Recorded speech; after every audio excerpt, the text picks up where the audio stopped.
आत्मविश्वास को मजबूत करके अपने कदम आगे बढ़ाता है, तो उन्हीं समस्याओं से पार लगने में आदमी सफल हो जाता है। जब हम चिंतातुर हो जाते हैं तो हम समस्या के घेरे में आ जाते हैं, और जिस समय हम चिंता मुक्त होकर चिंतन करते हैं तब हम समस्याओं को जीतने में सफल हो जाते हैं। कितना भी बुरा वक्त हो चिंता मत करो। क्या करें? कितना भी बुरा वक्त हो चिंता मत करो, एक कोशिश और करो, ईश्वर तुम्हारे साथ है। अरे नाक पर हाथ लगा के देखो एक बार, या अंगुली लगाओ तो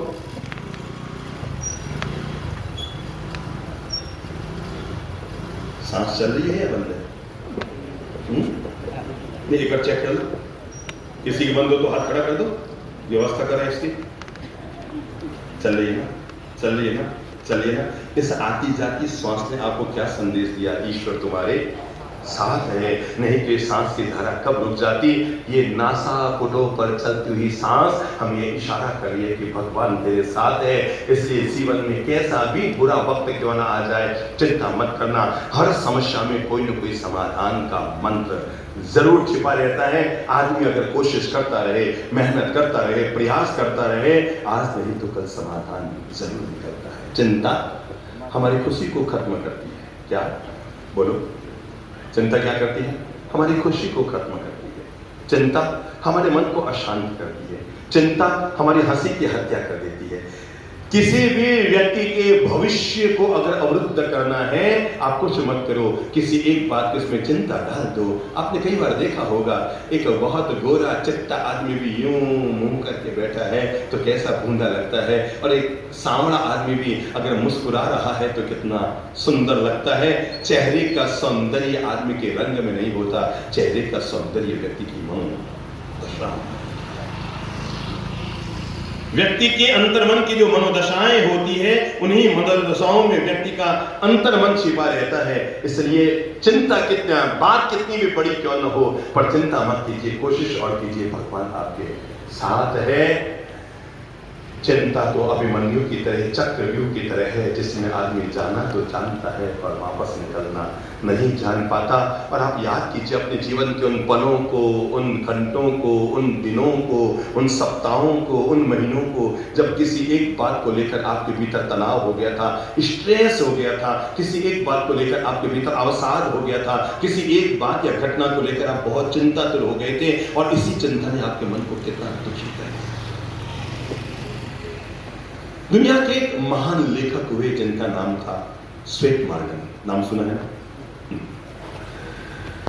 भगवान की हर व्यवस्था में कोई न कोई हमारा भला कैसे होता है, इसे हम तब तो नहीं पहचान पाते जब घटना घटित होती है, पर तब हमें जरूर इस बात की समझ आती है जब एक दिन उस घटना का परिणाम हमारे सामने आता है। स्वेट मार्गन साहब दुनिया के महान लेखकों में एक, जैसे चंद्रगुप्त जी महाराज की किताबें पूरी दुनिया भर में चलती हैं, ऐसे ही स्वेट मार्गन एक दार्शनिक विचारक व्यक्ति रहे जिनकी किताबों ने दुनिया को रोशनी दी है। पर ये रोशनी देने की क्षमता उनके भीतर कैसे आई? कहते हैं जब वो युवा थे, मतलब 20-21 साल के थे, तो एक लफड़ा हो गया। और वही लफड़ा जो कईयों के साथ हो जाया करता है, किसी लड़की के चक्कर में वो पड़ गए। हो जाता है लफड़ा, किसी लड़की के चक्कर में पड़ गए और उसे इतना ज्यादा चाहने लगे, इतना ज्यादा प्रेम करने लगे, इतना ज्यादा प्रेम करने लगे, उन्होंने मन ही मन तय कर लिया था कि मैं विवाह इसी से करूंगा। और एक दिन तो ऐसा आया जब लड़की ने भी उसे कह दिया कि मैं तुम्हारे साथ विवाह करने को तैयार हूं। दोनों ही योजना बना रहे थे तो हम इस साल इस महीने में अमुक चर्च में जाकर विवाह कर लेंगे, ये कर लेंगे, वो कर लेंगे, दिमाग में योजनाएं चल रही थी। तभी अचानक स्वेट मार्गन के दिन पता लगा वो लड़की विमुख निकली, उसने किसी और से शादी कर ली। एक बार अपने आप को उस युवक की जगह पर लाके खड़ा कीजिए, आपकी मानसिक स्थिति क्या होगी? सोचो, आप किसी को प्यार करते थे, बेहिसाब बेइंतहा प्यार करते थे, और आज अचानक पता लगा उसने मना कर दिया और किसी के साथ उसने शादी कर ली, तो आपको क्या लगेगा? मानसिक रूप से झटका लगेगा ना, करंट लगेगा। आपको लगेगा उसने मेरे साथ क्या किया है, क्या किया है? वादा खिलाफी किया, विश्वासघात किया, धोखा किया उसने मेरे साथ। अरे प्यार मुझसे कर रही थी तो क्या वो नाटक था और शादी किसी और से कर ली? कहते हैं स्वेट मार्गन उदास, हताश, निराश, अवसाद में गिर गए, खाना पीना बंद कर दिया, मिलना जुलना बंद कर दिया, धरना पानी बंद कर दिया, इधर उधर चारों तरफ से उनकी जितनी भी गतिविधियां जीवन की थी सब के सब अवरुद्ध हो गई। एक चिंता जब दिमाग में आती है, एक तनाव जब दिमाग में आता है, एक स्ट्रेस जब दिमाग में आता है, तो व्यक्ति की जिंदगी कैसे अवरुद्ध हो जाती है। एक हंसती खेलती जिंदगी मुरझाने लग गई। घर से बाहर निकलना उन्होंने बंद कर दिया।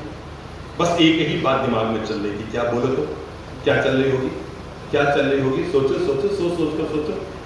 आप में कोई है जिसने किसी से प्यार किया हो और उसके प्यार में उसे एंड में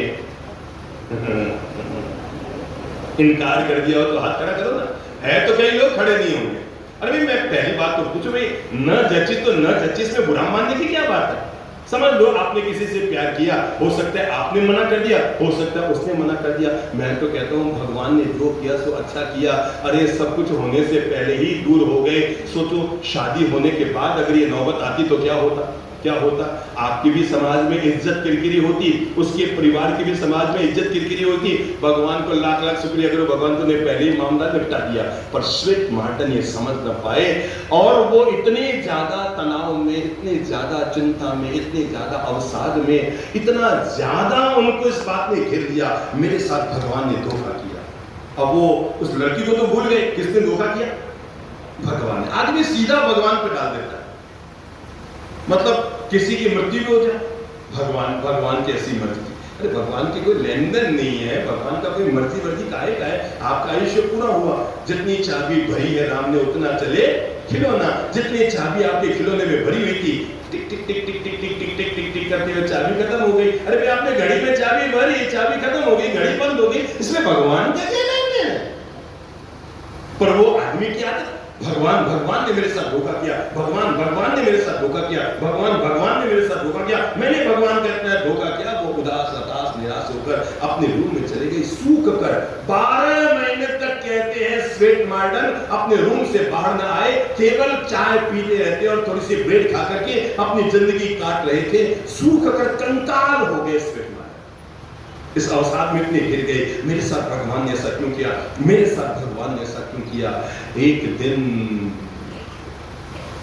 संयोग की बात थी, अखबार उनके हाथ में था उस दिन का, और वो अखबार को पढ़ रहे थे थोड़ा सा अपने मन को घुमाने के लिए। और पहले पेज पर अखबार पे नजर पड़ी तो एक न्यूज छपी हुई थी जिसमें लिखा था, अमुक व्यक्ति ने, अमुक युवक ने फांसी पर लटक कर आत्महत्या कर ली।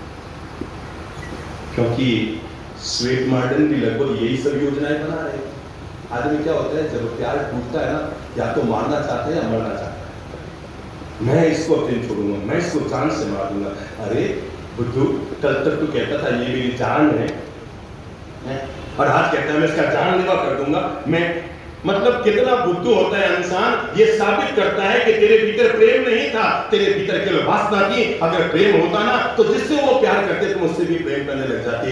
ये वे लोग गलत काम किया करते हैं, तेजाब फेंकने का काम और अटरम पटरम उल्टे सीधे काम अपने प्रेम में हारने के बाद, जिनके अंदर अपनी इच्छा शक्ति नहीं होती, मजबूत आत्मविश्वास नहीं होता, जो कमजोर मन के होते हैं, जो वास्तव में प्यार कर ही नहीं होते हैं, केवल प्यार का नाटक कर रहे हैं। मैं इसको देखिए, या तो आदमी मारता है या फिर मरता है। स्वेट मार्टिन मरने की योजना बना गया और तभी सामने न्यूज आई कि अमुक युवक ने फांसी खाकर आत्महत्या कर ली। तो तय है कि वो आदमी थोड़ा दिलचस्पी से पढ़ेगा, ये देखने के लिए उसने कैसे की होगी, क्योंकि वो काम वो खुद भी करने की योजना बना रहे थे।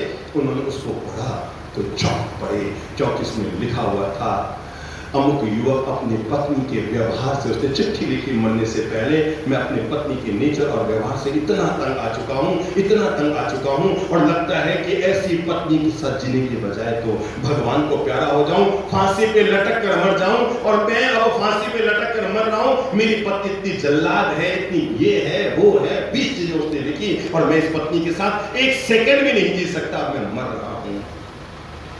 स्वेट मार्टिन खड़े हो गए, कमरे में बैठे थे ना, लटके हुए, उदास, हताश, निराश, बाहर सुबह की भोर हुई थी, दोनों हाथ ऊपर किए और हाथ ऊपर करके परमात्मा की प्रार्थना करते हुए कहने लगे, भगवान आज पहली बार पता लगा तुम मेरे साथ है, आज पहली बार लगा किस्मत मेरे साथ है, आज पहली बार लगा नसीब मेरे साथ है, आज पहली बार लगा भाग्य मेरे साथ है। भगवान मुझे पहली बार लगा कि तूने मेरे साथ 100% न्याय किया है, क्योंकि वो लड़की, वो महिला और कोई नहीं, वही थी जिससे वो प्यार करता। और तब उसने भगवान को हाथ ऊपर करके कहा, भगवान तेरे लाख लाख शुक्रिया। अरे अगर तूने मेरी शादी उससे करा दी होती तो आज अखबार में फोटो फांसी पे लटकने का इसका लाख लाख शुक्रिया प्रभु, तेरा लाख लाख शुक्रिया प्रभु, तेरा लाख लाख शुक्रिया। तेरे कारण आज मेरी जिंदगी है, और नहीं तो आज मौत के मुंह में। इसकी बजाय कौन कौन मैं। आओ कुछ मंत्र लेते हैं हम इस तनाव और चिंता से बाहर निकलने के लिए। चिंता पहला अक्षर क्या है? च। च मतलब हमारा चैन चुराने वाली, भीतर की शांति हमारा चैन चुराने वाली। दूसरा है न, हमें नकारात्मक सोच और चिंतन देने वाली। तीसरा है त, हमारी जिंदगी में तबाही लाने। पहला क्या है? च मतलब हमारे चैन को चुराने वाला है। नंबर 2 ना, हमारे नकारात्मक चिंतन का हमारे भीतर खजाना करता है। और नंबर 3 त, जिंदगी में तबाही को लाकर खड़ा करता है। ये चिंता अकेले नहीं आती, इसका भी परिवार है, विद फैमिली। चिंता जब जिंदगी में आती है ये विद फैमिली आती है। नंबर 1, इसके पापा जी का शुभ नाम है भय। क्या है? भय। ये भय साथ में लेकर आती है। चिंता जब आती है तो भय साथ में लेकर आती है। इसके 2 बेटे भी हैं। नंबर 1, एक का नाम है तनाव और दूसरे का नाम है अवसाद। क्या क्या है दिमाग में ले लो। इसके कितने बेटे हैं? बुद्धि लगाओ। 2 बेटे हैं। एक का नाम क्या है? तनाव, और एक का नाम है अवसाद। इसके 3-4 पड़ोसी भी हैं। एक का नाम है थकान, एक का नाम है सरदर्द, एक का नाम है अनिद्रा। हाँ, इसकी एक चहेती बहन भी है जिसका नाम है निराशा। क्या है? निराशा। क्या है? निराशा। कैसे बताऊं, इसके 3 यार भी है। चिंता के 3 यार भी है। नंबर 1 घबराहट, नंबर 2 बेचैनी, नंबर 3 सिद्धता। ये सब इसके यार है, इस तरह का इसकी फैमिली है। इसलिए जब ये आती है ना तो अकेली नहीं आती, इन सब चीजों को सब परिवार हमारे पास अपने साथ में लेकर आती है। अगर कोई व्यक्ति तनाव और चिंता से बाहर निकलना चाहता है तो पहले ये समझ ले, तनाव जब भी होता है आदमी को अस्थायी किसी घटना के घटित होने पर तनाव होता है। और जो चीज लंबे अरसे तक हमारे भीतर चलती है, हुई घटना पर भी जब हम जीते हैं या प्रायः होने वाली घटना पर जब हम जीते हैं, और जब लगातार ये चिंतन हमारे लिए बिना निर्णय का भीतर चलता रहता है, यही निर्णय धीरे धीरे चिंता बन जाता है। चिंता का क्या? छोटी छोटी बातों में हम लोग चिंता करने लग जाते हैं। छोटे छोटे विकल्प, छोटी छोटी बातों में हम चिंता और तनाव में आ जाते हैं। और कैसे बताऊं, समझो कल अगर चतुर्दशी है, कल अगर चतुर्दशी है, ये जितने लोग सामायिक में बैठे ना, मुंहपत्ती बांधे हाथ में लिए हुए, इनको तेरस की रात में चिंता होती है। बताओ क्या चिंता होती है? हाँ बोलो बोलो बोलो बोलो। तेरस की रात में चिंता होती है। आपको बताओ क्या होती है? बोलो क्या होती है? कौन बोलेगा? कौन खड़ा होकर कौन बोलेगा? तेरस की रात को क्या चिंता होती है? बोलो, खड़े होकर बोलो, जिसको बोलना खड़े होकर बोलो। क्या चिंता होती है? कल उपवास है, इससे भी बड़ी चिंता होती है। मैं बताऊं, खाली 14 से है, कहीं सूखी सब्जी बनाओ, गट्टा बना दो, गट्टा से आप हमको बनाई थे ना। एक काम करती हूँ, वो मेथी की सब्जी बना दी। मेथी के बच्चे नहीं खाएंगे ना। मूंग पड़े बेकार, बहुत जीव पैदा हो रहे हैं, इस तरह मूंगों को सरका देती है। क्या है? मूंग जीव पड़े। बहनों की एक बहुत अच्छी या बुरी आदत होती है, अच्छी चीज को कल के लिए रखती है और खराब हो रही चीज को आज खत्म। समझो 4 एप्पल पड़ी है, 2 बिल्कुल सही हालत में है और 2 गली हुई है, तो आप क्या करेंगे? पहले किसको सुधारेंगे? हम बड़े विचित्र लोग हैं। आज गली हुई को खाएंगे और कल उन 2 को गला के खाएंगे। पहले जो आज गल रही है उसको काट के खाएंगे, इसका किनारा किनारा है, इधर से काट, इधर से काट, इधर से काट, अब ये बीच का बच्चा खाएंगे। और कल फिर क्या करेंगे? वो 2 गलेगी कल, फिर उनको फिर काट के खाएंगे। तो हमारी एक आदत महिला को रात को लगता है अरे मूंग में वैसे भी जीव पड़ने वाले हैं, अब तो नहीं पहले आज एक काम करते हैं, सुबह सुबह मूंग भिगो देते हैं, खाना है रोटी कल, और चिंता कर रहे हैं आज। ये चिंतन नहीं, ये व्यक्ति के भीतर चिंता है और आधे घंटे तक सोचती रहती है यूं करूंगा यूं करूंगा यूं करूंगा। आपको सोचा मैं आपको बताऊं, अपन लोग संवत्सरी का उपवास करते हैं, रात को सोए सोए नौकार मंत्र का जाप तो मतलब कोई 2-5 लोग करते हो तो अलग बात है, बाकी सबके दिमाग में अरे केर खावा, मूंग खावा, मोट खावा, मुगर खावा। मतलब संवत्सरी की रात भगवान की पूजा आराधना नौकार मंत्र के जाप में नहीं चलती है। आधे लोगों की बस सुबह सुबह होने वाली है, तो सुबह फटाफट नौकार से आ जाएगी, वैसे भी 6:30-7 बजे नौकार से आ जाएगी, मैं तो उकाली सबसे पहले ले लूंगा। रात भर योजनाएं चलती रहती है। मैं कहना चाह रहा हूं, हंसी तो आपको आ रही है ना, जब आप अपने भीतर उतर कर देखेंगे ना, ऐसी अनगिनत बातें आपने भीतर में पाल रखी है जिनका कोई लेन नहीं देन नहीं, आपसे सीधा संबंध नहीं, लेकिन फिर भी उन्होंने हमारे भीतर चिंता का चक्रव्यूह बनाया हुआ है। कई तरह की ऐसी बातें हैं, छोटी सी बात आती है तनाव बन जाता है, छोटी सी बात आती है और साथ घुटन बन जाता है। समझो कोई आदमी जॉब कर रहा है, कैसे आता है तनाव, स्ट्रेस आदमी को कैसे होता है। कोई व्यक्ति जॉब कर रहा है, इतने में उसके मोबाइल पर मैसेज आता है उसके बॉस का, कल सुबह मुझसे आके मिलना। समझ आया? कमर सीधी कीजिए पहले ताकि बात पूरी समझ में आ सके। सब कर लो कमर सीधी, खुद को बूढ़ा न समझे। जॉब कर रहा है किसी कंपनी में और अचानक बॉस का ईमेल आता है या व्हाट्सएप मैसेज आता है, कल सुबह 11 बजे आके मुझसे ऑफिस में मिलना। क्या हो रहा है उस आदमी को? सोचो क्या हो रहा है, क्या हो रहा है? तनाव पैदा हो रहा है। किसको? जो जॉब कर रहा है, जिसको मैसेज आया। अब बुद्धि लगाओ क्या दिमाग में, हस्ती मल्ली खड़े हुई माइक तो देखो, घबराओ मत, अगर समझो आप कहीं जॉब कर रहे हैं, समझो, हालांकि हो सकता है आप तो जॉब देते होंगे, अभिनंदन कीजिए इस आदमी का। ये व्यक्ति स्वद्रव्य से गौशाला का संचालन करता है और 100 ऐसी गायें जो कटने के लिए गई थी उनको संचालित, उनकी सेवा करने का सौभाग्य तो देता है। ताली बजा कर अभिनंदन, प्रेम से अभिनंदन करेंगे। हमारा सामने बनाना। अच्छा बताओ, आप कहीं जॉब कर रहे हैं और इतने में एक दिन रात को सोने से पहले आपके मोबाइल में वो आ गया, वो क्या कहते हैं, वो मैसेज आ गया और उसमें मैसेज में लिखो इधर आओ, इधर आओ बीच में, हाँ बात मुझसे करनी है, इधर बोलना। मुझे लगता है आपकी धर्मपत्नी भी आई है ना? नहीं आई है, तो फिर इधर देखो, उधर आए तभी उधर देख रहे हैं। रोज तो इधर तो देखता है, उधर क्यों देख रहे हैं? अच्छा तो कहाँ थे आप?